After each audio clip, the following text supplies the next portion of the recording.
A very, very warm welcome to our AGM. I'm here in my office. I'm looking out at 180 degrees of the beautiful ocean. And when I walked into campus today, my greatest wish was that I was heading for the auditorium and that we will have a face-to-face AGM. But this is not meant now, and I do hope that we will have opportunity in the near future to be able to see each other again. I miss seeing the members. There are more activity on campus lately. North Campus a bit more busier than the South Campus, but the buildings are very quiet still in some areas. Thank you for joining us, and I want to give a special word of welcome to our national office colleagues, our General Secretary, Mr. Fidusa himself, Grant Abbott, and then our National Financial Office Bearer, Zain Khamildin. Thank you very much for joining us. And then I know that Linda from our national office is also present. A warm welcome to you. And today the VIPs being the members. Thank you for making time. I can see that at present we have 251 attendees already, and it's growing as I speak. So welcome. I know that we have burnout and overload regarding online activities, so we will try and do this as quickly as possible so that we can get to the lucky draw and be able to publish the names of the winners. Thank you to Chanel Roby, Thomas Hilmer, and Mario de Jager, who assisted us and helped to make this possible as a live event. This 2020-21 year has been one of the most challenging ones, and we have lost so many colleagues, family members, friends. And I would like to start with just a moment of silence, remembering those who are no longer with us. So if we can just take a minute, thank you.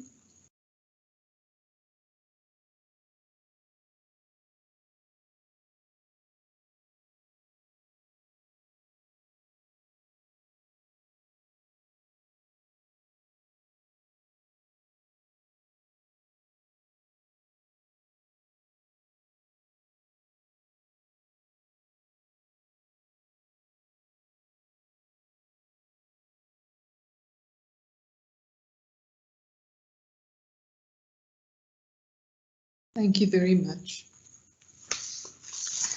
I'm reminding all the participants that this event is being recorded so that it's also available to those who could not join us today. I know that one of the faculties have a FMC in the specific time slot today. Also that you are more than welcome to pose questions to us in the question chat box. And Hannes van Zyl is going to help us to monitor all questions coming in, and we will try and respond as soon as possible to those questions. There was a question in the chat box regarding where can you submit apologies. Please email the NTEU office, which is nteu@mandela.ac.za, and then Jackie and Rihanna will capture the apologies for us. Thank you for that.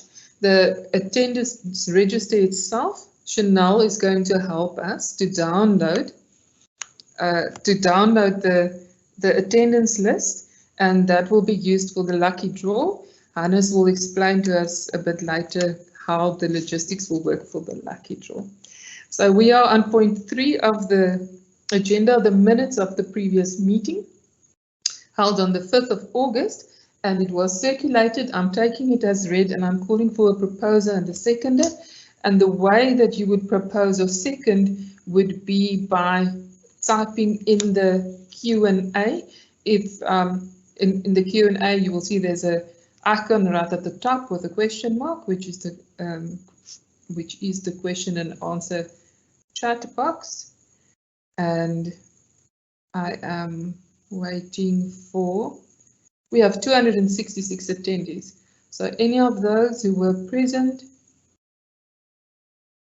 thank you, Ronnie Murphy. I can see that you are supporting, and then one more as you're proposing, and then we need one more to be the seconder. Let's see. Sometimes there's a slight delay from typing it and us being able to see it.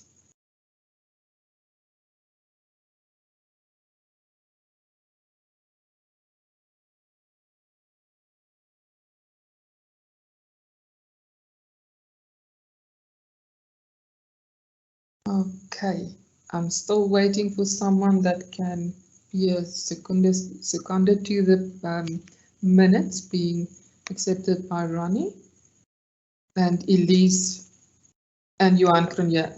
I thank you very, very much. Thank you. Let's move on. We are at point 4, reports. The chairperson's report.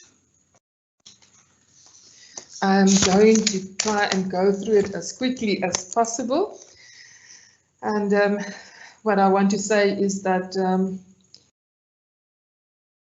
this has been a challenging year in so many ways. There was a time that I felt the desperation from those around me and our members regarding the tragedy of those being close to you, being in hospital, or even losing loved ones. And I think that if we look back at the year, that would be the most challenging part of it. The socio-economic challenges has also brought new challenges to our members, and our staff wellness is at a very high alert rate. At our CTT meetings, this is a discussion point often. Very recently, there was a memo that went out from Manco where they have given one more day or 2 afternoons off to try and help. But we are caught in a situation that when you are busy with online activities, it's almost impossible to join a wellness webinar. So what we need is rest.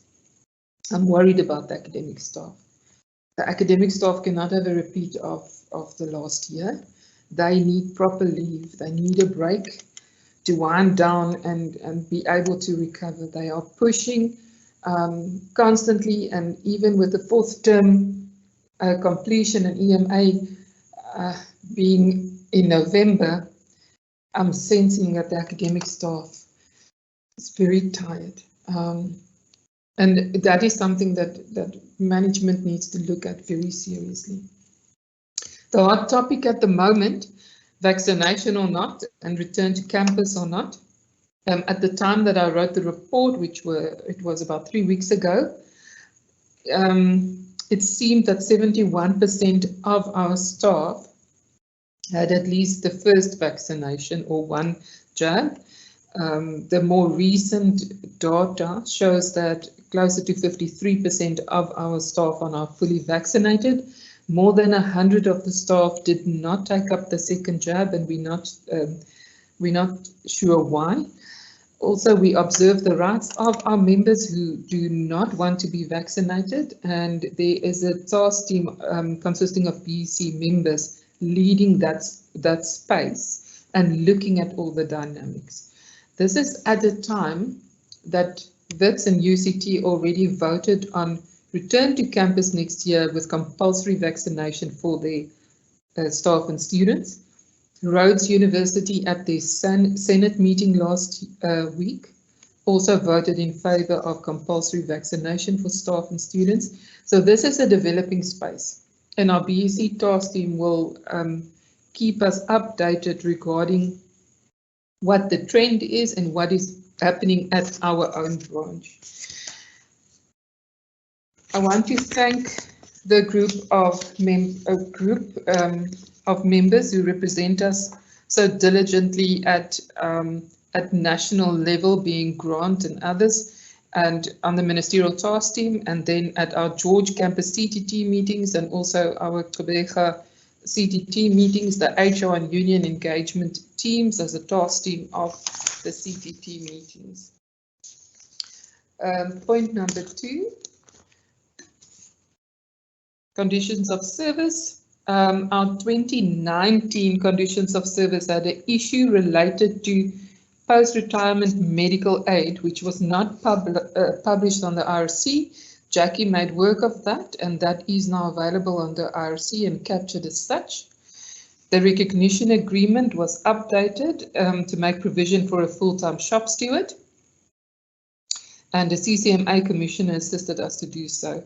After completing this process, we have now successfully interviewed a candidate, and we are waiting for the university processes to run due course so that our full shop steward can take office. Employer relations and management engagement. This is a headache for me and the BSc at the moment. HR is in limbo with acting EDHR and waiting for a permanent or 5-year contract placement again. It is worrying that the current senior staffing in HR and with the DVC's office is not engaging as we are used to, and this is posing serious challenges. So it is something that we addressed with the VC as well, and there needs to be focus on engagement and the understanding of engagement. Unions cannot, by means of a memo or email, just be informed of a decision made at high level. We need to be stakeholders who are consulted, and consultation and engagement needs to be understood in that way. So the ER challenges that we've had for the last 2 years, it's now compounded by the HR space not being as strong regarding union engagement as we want it to be. Salary negotiations. I want to thank the team, Hannes van Zyl, Jason Boggs, Caroline Davies, Eleanor Pillay, Tonya Wagner. Thank you.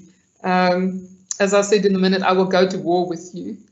It was the most challenging salary negotiations that we've had in my time as a union representative.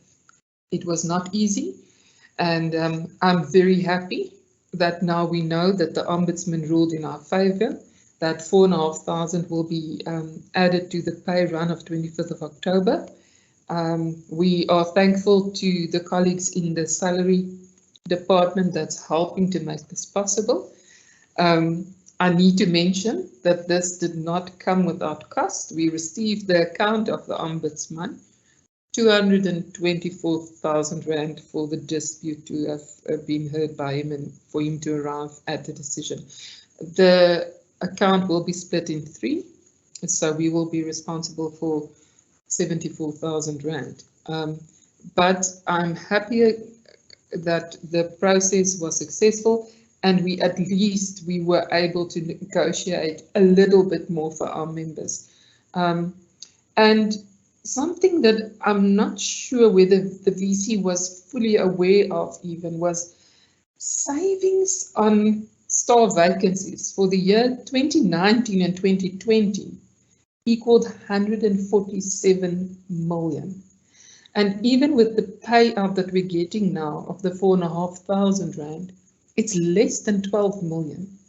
So the savings on vacancies from year to year being used to subsidize gaps in the budget. And we feel that that's grossly unfair, because what's budgeted for staff, at least a portion of that should come back to staff.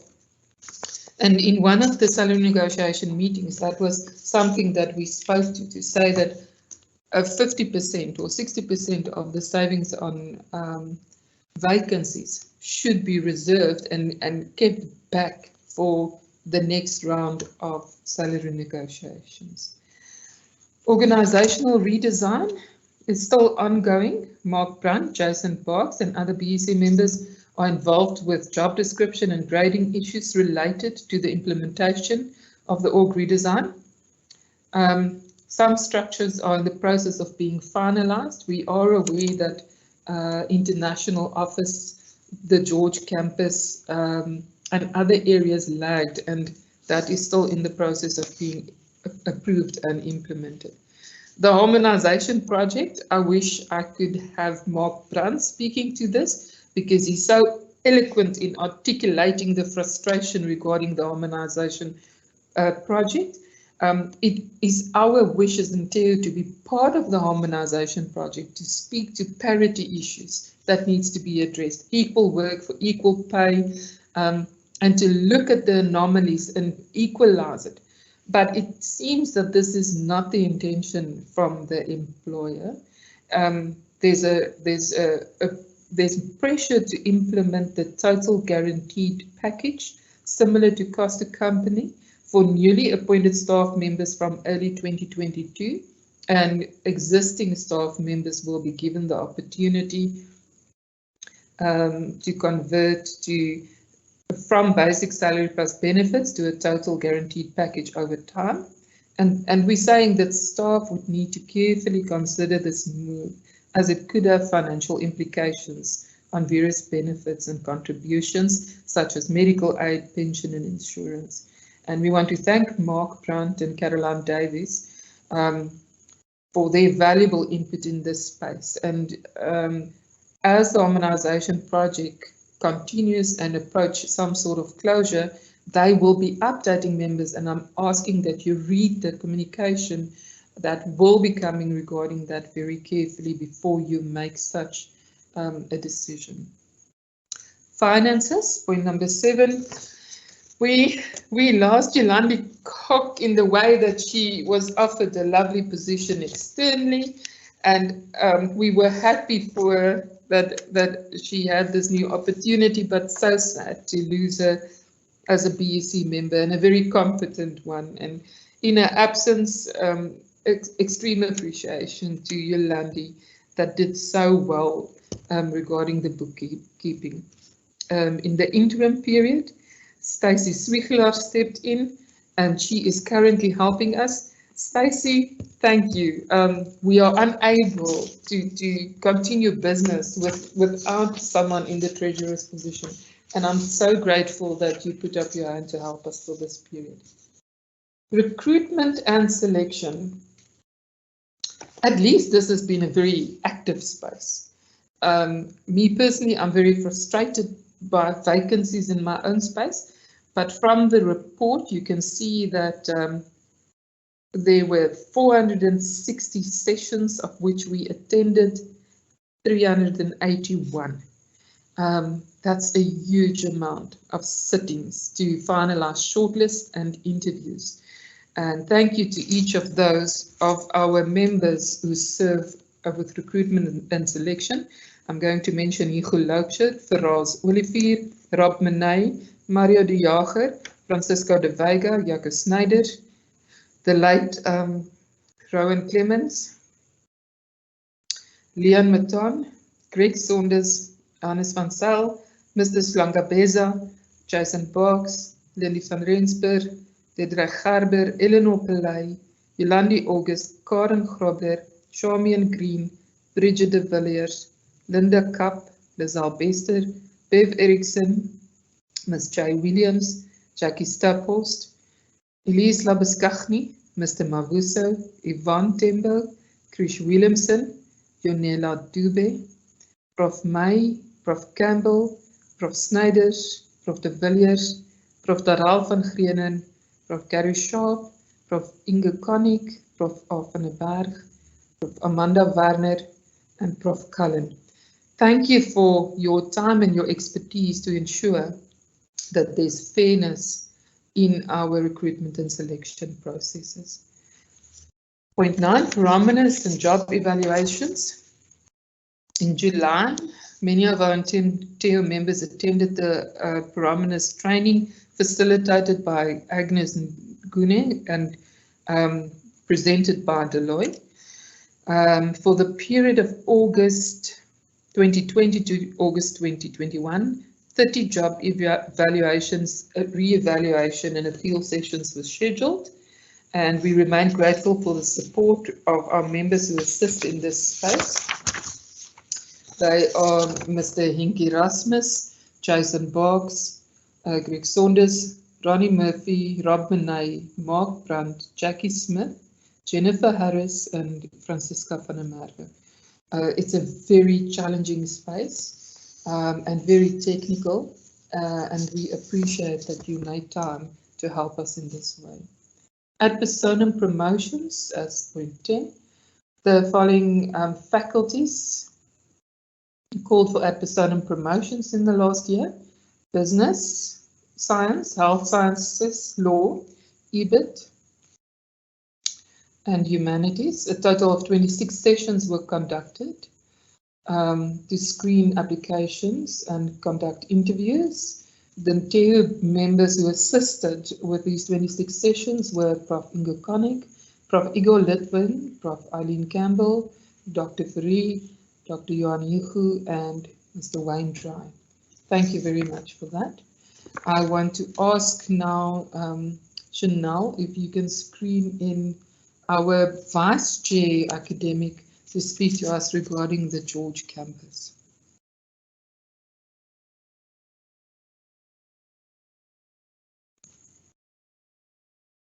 Thank you, Chair. Yeah, I can keep it nice and brief. I think things are looking up for us at the George campus. We've got a wonderful new leader in Dr. Mawila. And I think she's identified a lot of issues on our campus. She's involved the union leadership, both myself and Lynette from the chairperson's portfolio, but she's also embraced the input that unions can make to a greater extent.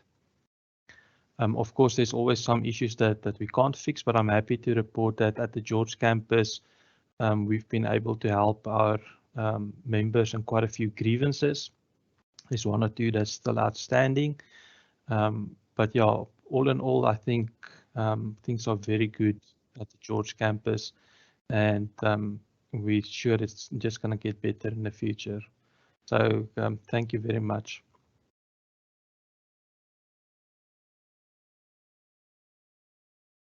Thank you for that, Hannes, and it's so lovely to see you with the lovely Georgia background there as well.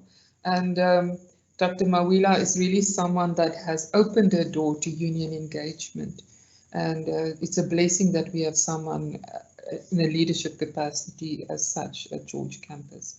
Hannes, also thank you for you not only being the vice chair, but also in so many ways, the voice from the George campus. Thank you. Number 12, Trade Union Representative Council, the TURC.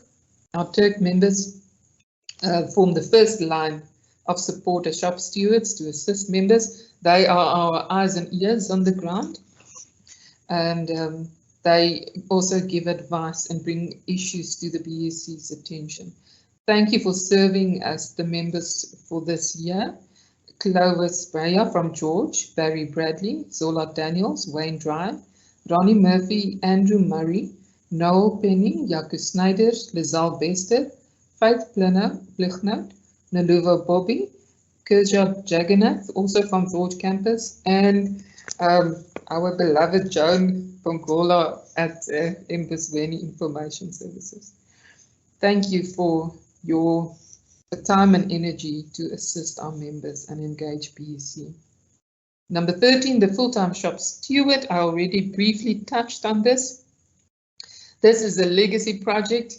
It's something that Quentin stood for it so strongly regarding the last conditions of service negotiations. And I am exceptionally proud that we are at this point in time where we called for interviews, we interviewed. It was such a heartwarming experience to interview the candidates and see the commitment and the drive and the passion for the union. And the successful candidate was identified, and as I said, we're waiting for due processes to follow, but having a full-time shop steward is going to be a game changer for NTEU, And we are the first union at this branch to have the full-time shop steward. The other union is lagging regarding this process. So I'm extremely excited about that. Committee representation. We are represented on various committees, and each of these committees play an integral part in the establishment of fair governance and safe working environment, and a sincere appreciation to the members who take time to prepare documents and obtain mandate regarding representation on these platforms. And I want to specifically mention the Employee Equity Forum, Jason Barks and Ronnie Murphy, the Catering Working Group, Beatrice Bokus, the Sexual Harassment and Offences Committee, Sister Leroux, Institutional Forum, Wayne Dry and Hannes van Zyl. And then we are very proud that Elise Labuschagne was nominated and elected in March as the past employee representative to IF as well. Estate and Facilities Management Committee, Chris Williamson, Healthcare Committee, Lizelle Bester, HR Development Committee, Prof. May and Jason Barks, Tender Adjudication Committee, Mr. Nico Barnard, and the Transformation Committee, Gudrun Kutsede Vos. Thank you very much for your time and effort regarding the representation on these committees. We dealt with a staggering 196 cases in the last year. And I mean, this is the core business of the union, to be able to assist our members when they are in need. And as part of the report, you will see that there are various areas: academic, acting, allowance, discrimination, emotional support, ethics, exploitation, workplace victimization, termination of services. There's a range of issues: pension fund disputes, promotion issues, grievances, and we try to minimize our legal costs annually by ensuring that the BEC members and other strong members are available to assist our members who are in need, and Prof. Norman Kemp is available on consultation basis regarding many of these issues. It's only when we have to lawyer up that we then approach our big guns, and when management has a top lawyer on the other side of the table, then we have the best on our side. So 196 cases, it's never good to have such a big number of cases, because it shows the trends and the challenges in the workspace. But I am at peace that we are strong and ready and able to assist our members and represent them very successfully. Membership, we remain above 1,000 members, and I'm very proud of that. Yes, and in closure, I'm closing off. I am closing off, and I want to say sincere appreciation to each and every BEC Turk member committee representative member who assisted us this year. To my BEC team, you are family to me. Yeah, this year has been unusual, but so successful and so blessed in so many ways. Hannes van Zyl, Ferraz Olivier, Elise Labuschagne, and Bradley Saunders are stepping down. Hannes needs to complete his PhD, so all of you please encourage him. The PhD journey is never an easy one, and we wish you every strength. Ferraz is stepping back a bit, and he might join us in future. All the best, Ferraz. The same with Elise and Bradley.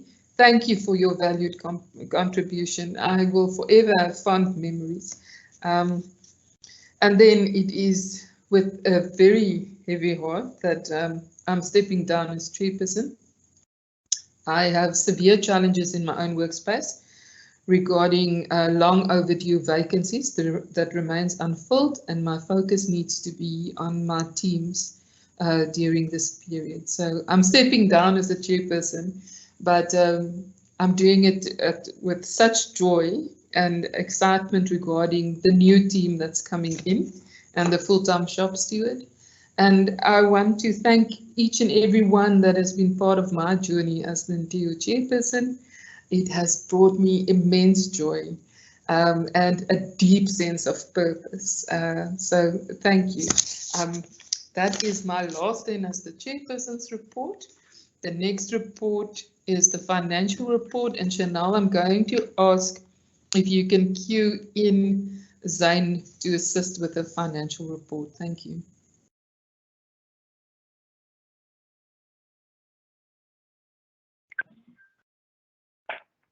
Good afternoon. Thank you, Lynette. Good afternoon to all NTEU branch members. And just as a protocol on presentation, I'll present the entire report, and then after that, I'll allow for Q&A once the report is completed. Thanks. As you can see, what's presented on screen is the balance sheet. You can see the balance sheet looks quite healthy as the current assets have increased by 48%. You can see there the cash and cash equivalents, which is made up of the petty cash and the bank balances, shows a favorable condition, as well as other financial assets. And we'll see in the notes, marked in note 3 as to what that is made up of. If we can scroll down, please, to the budget and actual report. From there, we can see, based upon the comparison from 2020, ending February 2020 to 2021, initially there was a budget deficit that was approved at Congress of 79,321 rand, and the actual result was a favorable surplus of 140,495 rand in comparison to last year, where a bit more was spent on. Obviously, there has been quite a bit of savings in regards to there was less legal expenditure incurred, and obviously with regards to COVID, there was no travel, much of travel and accommodation, and saving that money was expended upon. If you can just go down to the commentary, what we're going to see. Yeah, just to reiterate again, I'll read that. It says the approved budget revenue, as I said, there was a reflected budget deficit. The result was surplus, which I noted. Then this was an improvement from 2020 as a 3% increase was received from infrastructure report from the university, as well as lesser funds received due from the temporary shop steward position, which I think then it will also be able to expand upon as the contract ended in November sometime last year, and then that money will be carried forward to the new post that will be filled going forward starting January 2022.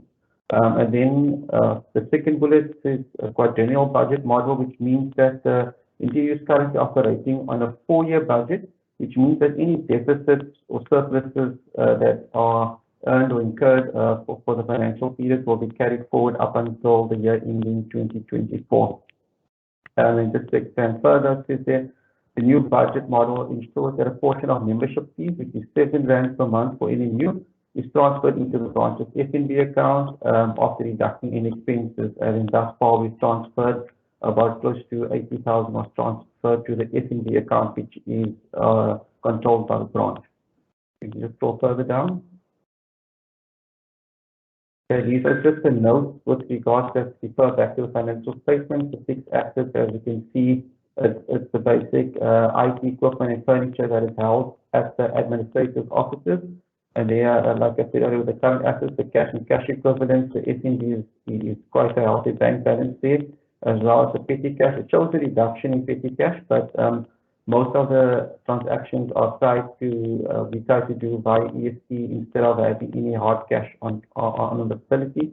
And then the infrastructure support, that's the money that's received from the university. There you can see the breakdown of the funded income, how it's received. It's made up of 128,000 rand, or 27,000, sorry, from the infrastructure support, the PSG commission, and then as well as the shop steward funding that was received, and then obviously quite a material amount of transfer from AG shop for money that's used for operation expenditure within the branch. The employee cost shows a zero balance for salaries for the shop steward post, as like I said previously, that that post will be filled in the coming year going forward. And I think that's about it. If there's any Q&A, I don't see anything in the Q&A section. If there's no further questions, Lynette, then yeah, I think that's it from me. Thanks.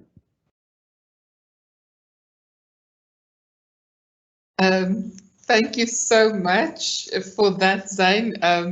You are so much better at this than I am, and I really appreciate that you came and presented for us at the AGM. Thank you. I'm seeing some questions. Are we allowed to organise a protest against the lack of staff vacancy filling? So yeah, I must be mindful not to project my own challenges too strongly in the sense of my frustration regarding vacancies, where one of the vacancies in my team, Manager of Science, is vacant now for almost 2 years. So yes, and we note that comment. And then also, if you have further questions, please feel free to email the office. And between the office and Zane, they will put together a response. We did receive an email query earlier today from a member, and a response was given regarding what the general costs consist of, what the legal fees are for. And as I mentioned, we are very conservative regarding our legal fees budget. I think we're one of the branches that manage our legal expenses very, very well, and we used our BUC and other members. So thank you for that. I don't see how many NTEU members, staff members are based at George campus. That is something that our office ladies would have to assist, but we will also give a response to that. I think with no other specific, there's a comment that I will publish, Prof. Strader, just saying there's an academic vacancy for 5 years already. Okay, so regarding the financial report and what Zane presented, I need to call for a proposer and the seconder. If you could please just type your support by means of being a proposer or a seconder regarding the finances in the Q&A chat. And while we wait for names to reflect, I just want to say that I'm at peace that we are financially strong. As much as the pandemic brought challenges, it gave opportunity for us to have saving, and that's why our budget, specifically the financial report, looks very good. I just want to mention that I am waiting for approvers. Okay, Ronnie Murphy proposed, thank you so much. And there is another member that is supporting. Hannes, I can't see the member's name, but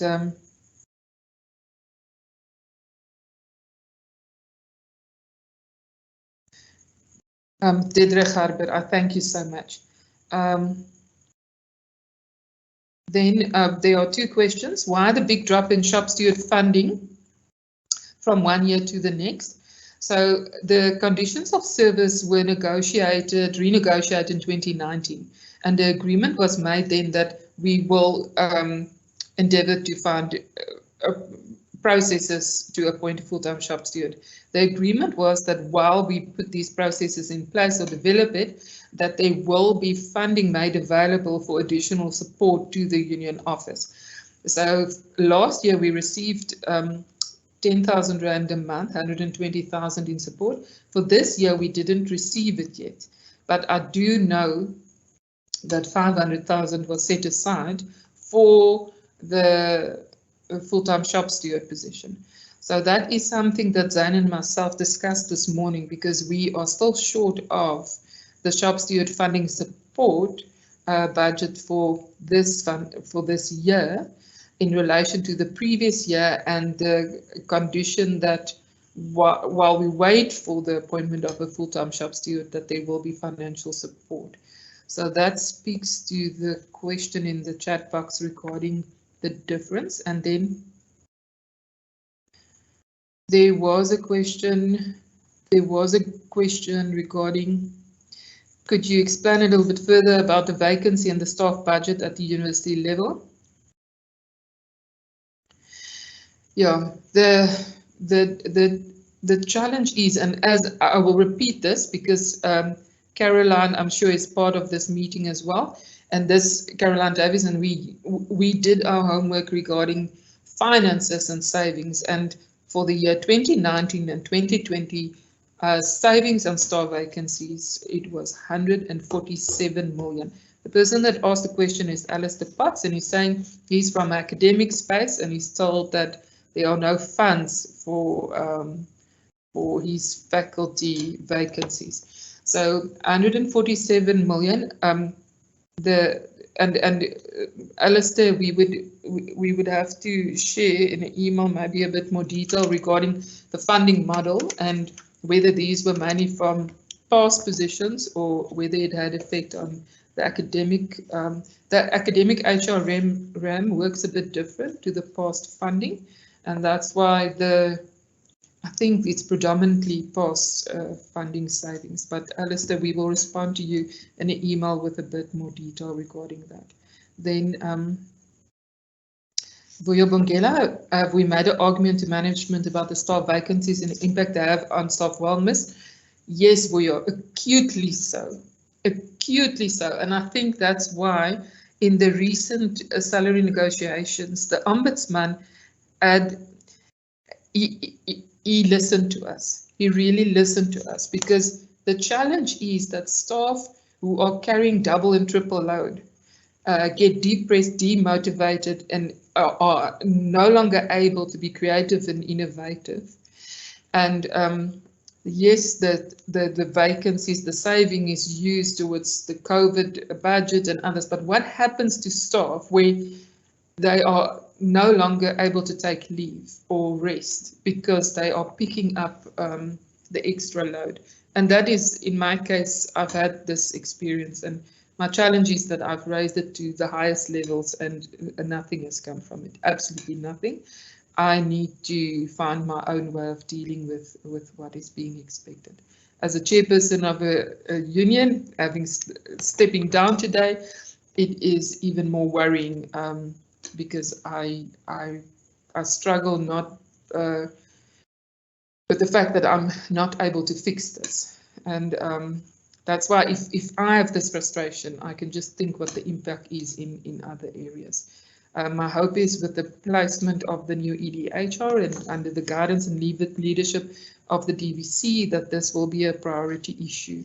Let me see. Okay, and Bradley also supports. So I think we have proposers and seconders. We can step off the financial report now. Thank you very much for your time and input and valuable questions in this regard. The membership recognition report, I already spoke to the membership. The report circulated speaks to the unit of permanent staff, but we also represent a contract staff with contracts longer than a year.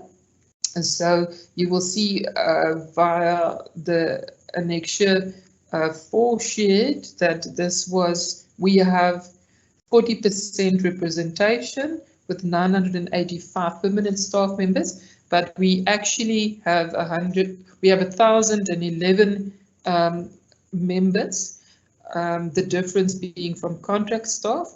And then Rihanna updated us this morning that part of the recruitment process, the 385 ununionized staff members at the institution, she constantly make work of that space, and 13 joined in October. So our 111 in all likelihood would go up to closer to 124. And we need to build on those numbers because every year we are hit with retirements, and we lost members by death as well this year. So there's a question, how many of them okay, leave that was carried in 2021 from 2020 could not be taken so far in 2021. Will there be another chance to carry over leave or have it paid out?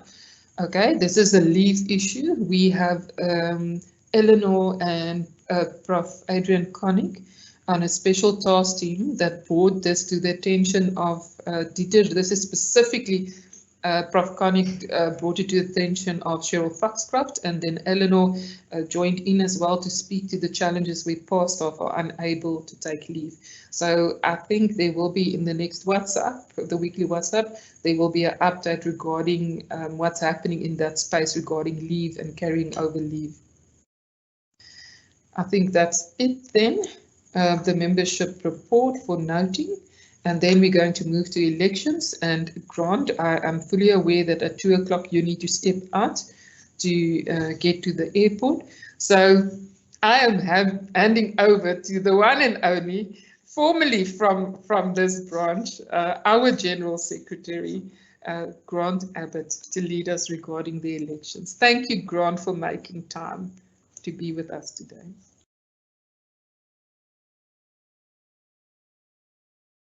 Okay, Chanel is saying to me that she is struggling to get Grant live and dialed in. We're just going to give it another try. Chanel, can you try again?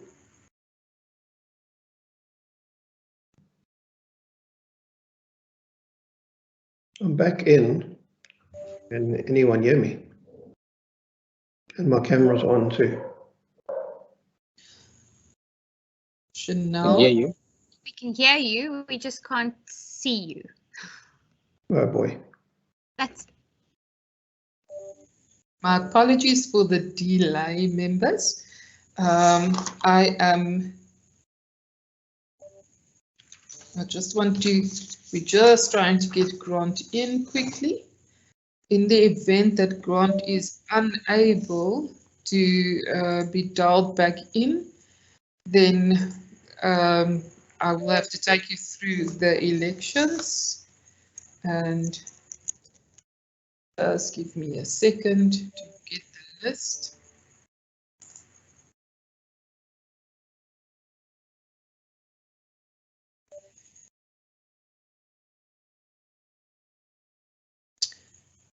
Okay, Grant is dialing in again so that Chanel can try and see if she's able to bring him in live.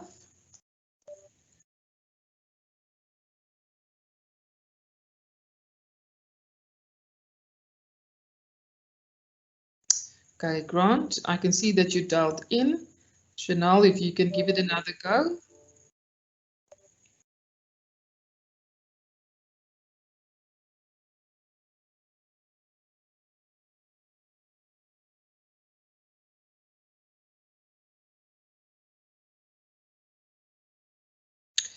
Okay, my apologies. It seems like we are not able to. Yeah, I can see everybody, but you can't see me.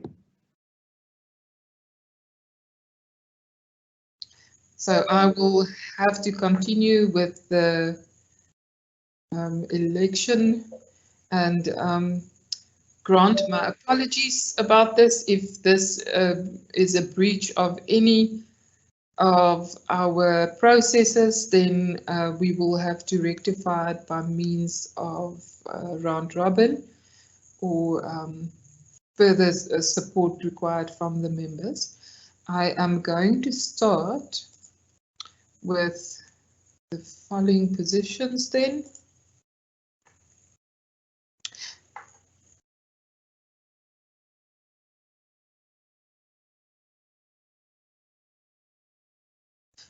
Chanel, I saw Grant being live. Are you able to dial him in?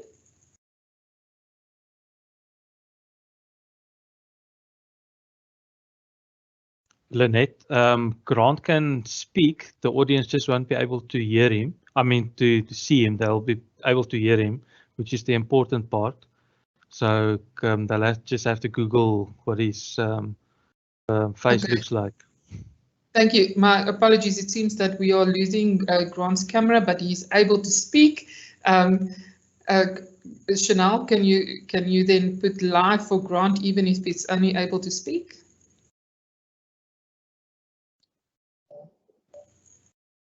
Go ahead, Grant, you can speak.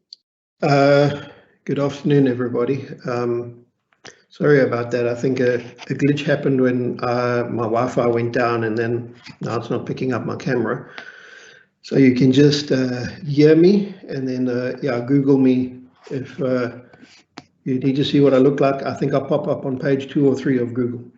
So you can check me out there. But firstly, just yeah, it's a great opportunity to be part of this again. This is the second time you've done the online AGM, and that's actually quite amazing.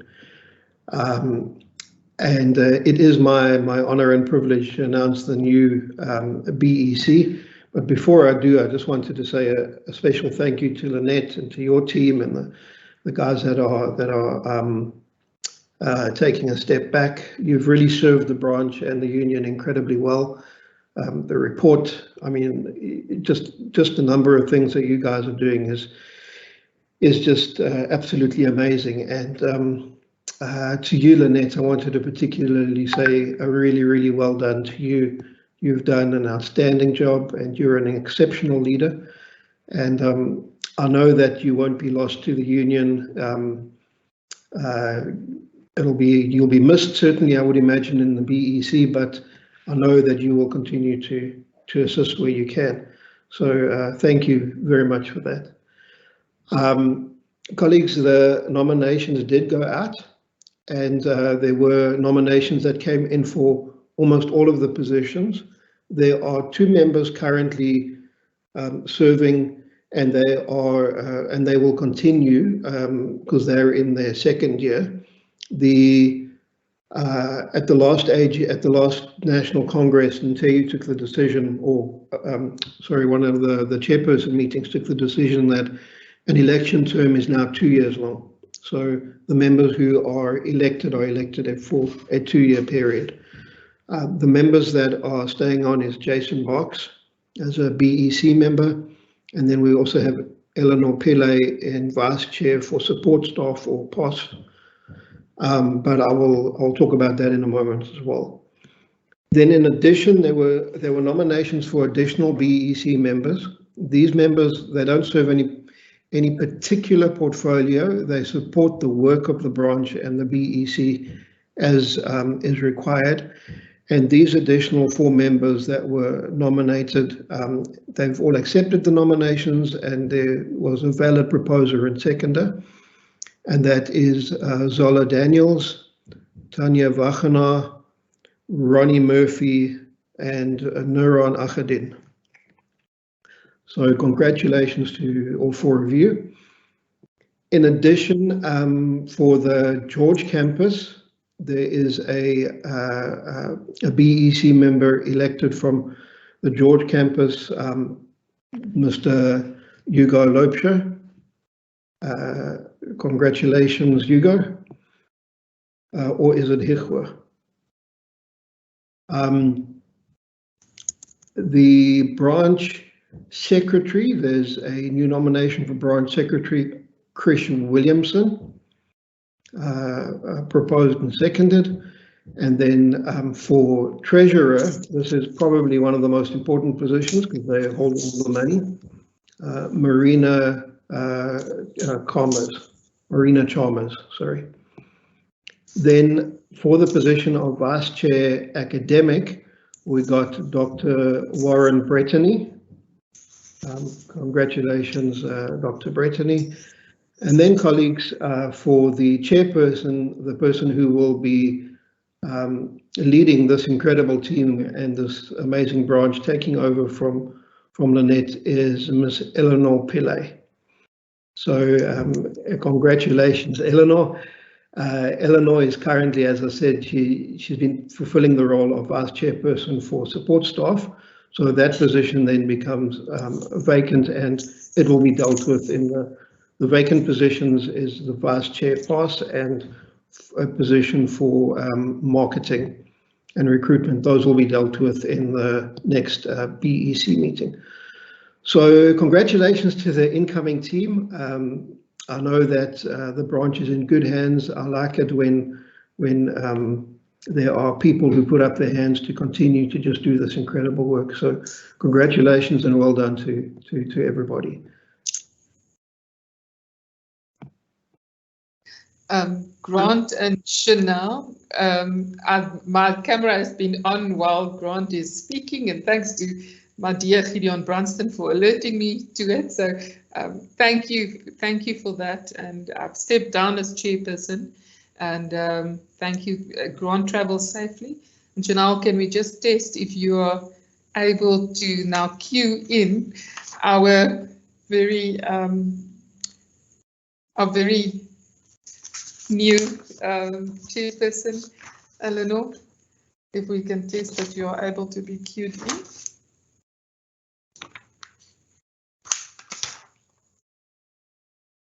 Good afternoon, everybody.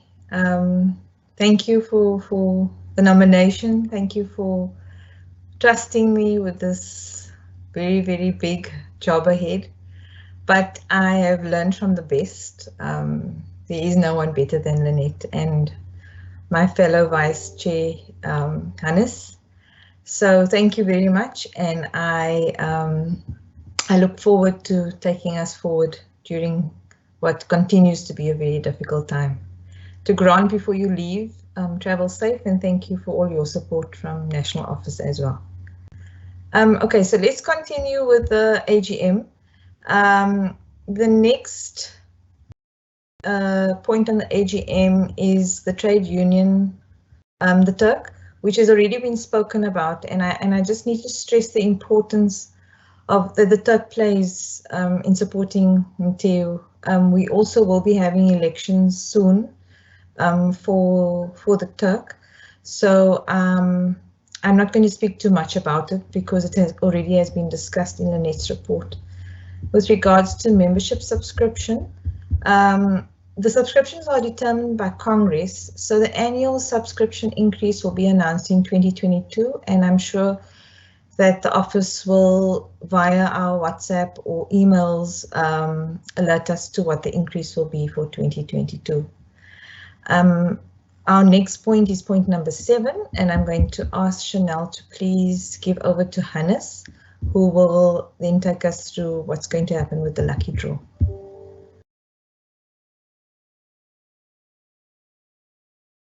Thanks, Eleanor. Congratulations. We've got all the faith in the world in you. Yeah, so folks, for the lucky draw, directly after we conclude with the AGM, we are going to have a separate meeting that will be recorded so that you can actually go and view it for yourself, where we will take the attendance list generated from this AGM live stream, and we will feed it into an online software program, which will then randomly draw the lucky winners. We've got some good prizes totaling, if I remember correctly, about 10,000 Rand up for grabs this year. So I hope that each one of you would be the winner. Unfortunately, there can only be a few winners, but in our minds, all of you are winners just for supporting us. So thank you very much. Back to you, Eleanor. Thank you, Hannes. So members, colleagues, we now come to the end of our AGM, and it just leaves me to do the vote of thanks. So I'd like to start off by saying firstly to Jackie and Rihanna, you ladies are simply the best. You are the backbone of NTEU, and we'll be lost without you. Thank you for arranging this AGM amongst everything else you do for us. You are appreciated.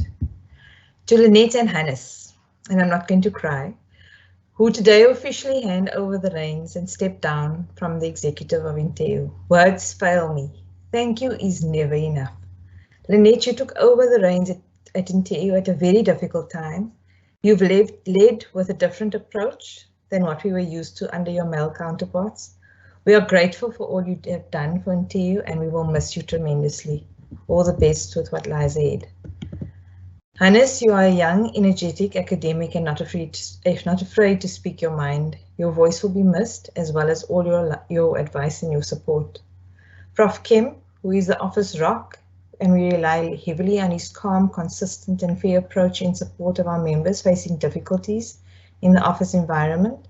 Thank you, Prof. We appreciate you. Chris Ridden, thank you for all your advice and assistance. It is greatly appreciated. To Mark, Tanya and Caroline, for all your help in various areas, we'd like to thank you. To the BEC, for all your hard work, we thank you and appreciate you. To the outgoing BEC members, thank you for all the teamwork. We will indeed miss you on the BEC, but as union members, we know that we can count on your love and support. To Grant and our national team at the office, thank you for your support and assisting us with this AGM today. And lastly, to Chanel, Thomas and Mario, thank you for making this live event possible, and we appreciate you. Thank you everybody, each member who joined us today. It is indeed a pleasure that we have 270 attendees now, and we really appreciate you coming and supporting us, and know that we're here to support you through what could possibly be a difficult time that we never experienced in our lifetime. But we thank you and we wish you well, and keep safe and look after yourselves. Thank you very much.